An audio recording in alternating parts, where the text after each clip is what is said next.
life goes, every way and which way. But who knows, will we ever see a better day? So I chose to focus on the straightaway. The shit is seeming lovely, the shit is seeming lovely. What's up, YouTube, man? You guys already know who it is. It's your boy, Sports Star TV, where we talk sports like religion. If you haven't already, make sure you hit that like and subscribe button, share the content, jump in the comments. Let's get it cracking. And I'm back with a week 5 recap, week 6 predictions, reviewing my low-key fantasy picks for week 5, and revealing my week 6 low-key fantasy picks as well. Also have one disappointing game from last week that I want to mention. So here we go, man. Like up the video. Hit that notification bell. Make sure it's turned on. It helps out the channel. I appreciate the support.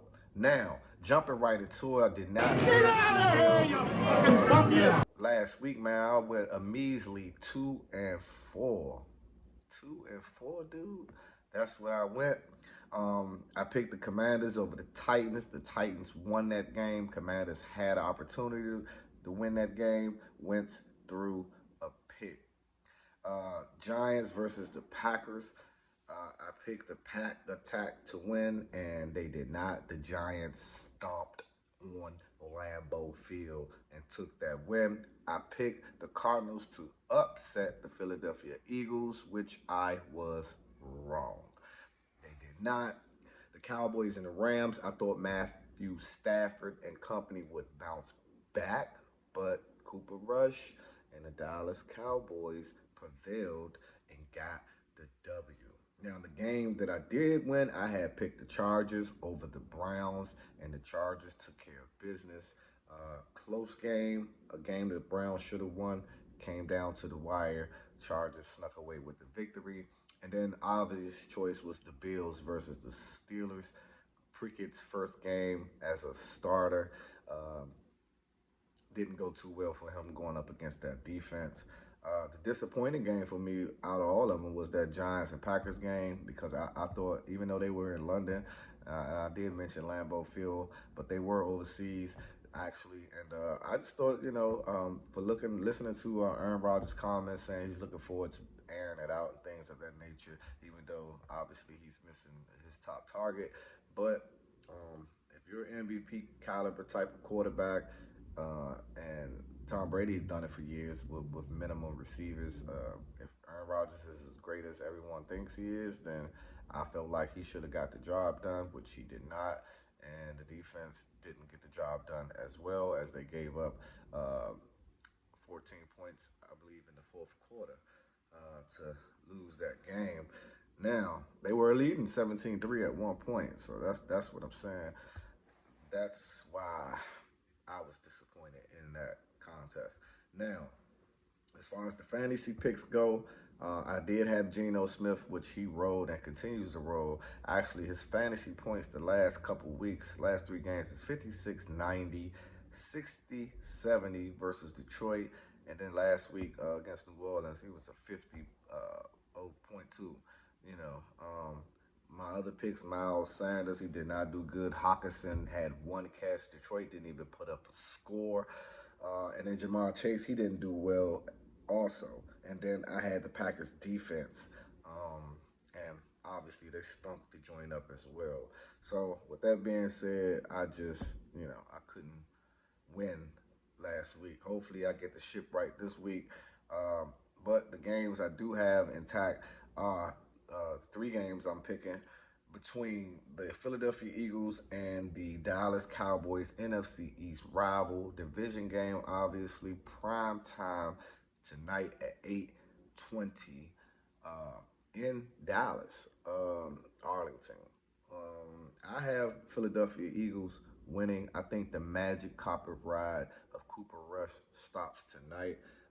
I just believe Philly is the better overall team, though Dallas is very strong on the defensive side of the ball.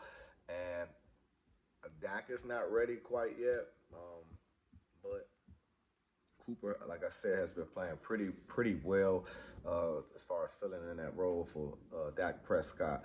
But I just think Jalen Hurts, Devontae Smith, and company have enough to be able to get the job done on the road, and that defense should be ready to rock and roll. All right, Ravens and the Giants.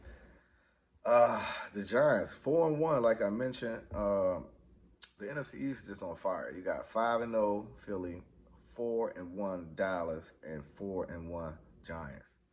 Commanders got to win the other night versus the Bears, so they are 2-4.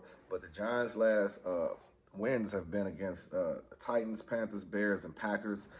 The Ravens, I believe, will be their toughest test by far this season. They are at home, but I expect Lamar Jackson, Mark Andrews, J.K. Dobbins, and company with that defense to come into the New Jersey, East Rutherford, and get that win versus the Giants. Though I believe the Giants are better football team than most people thought they would be starting out the season.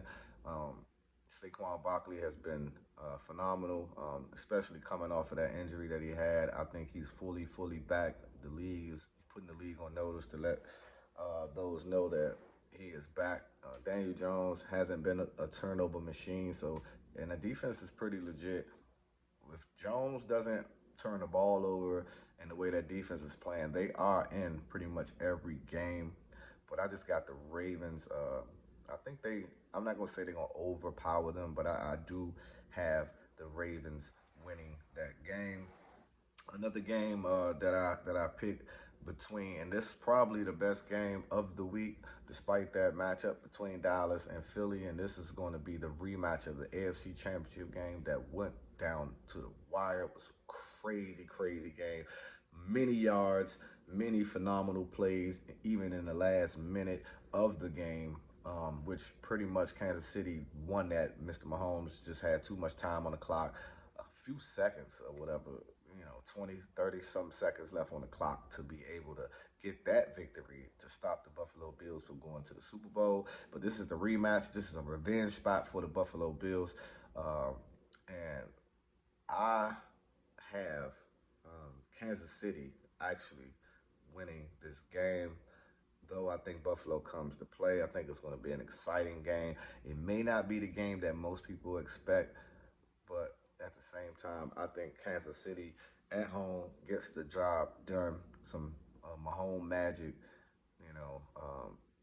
comes out and they get the job done. Now, my fantasy picks for this week: quarterback, I got Tom Brady versus the Steelers defense. I just think,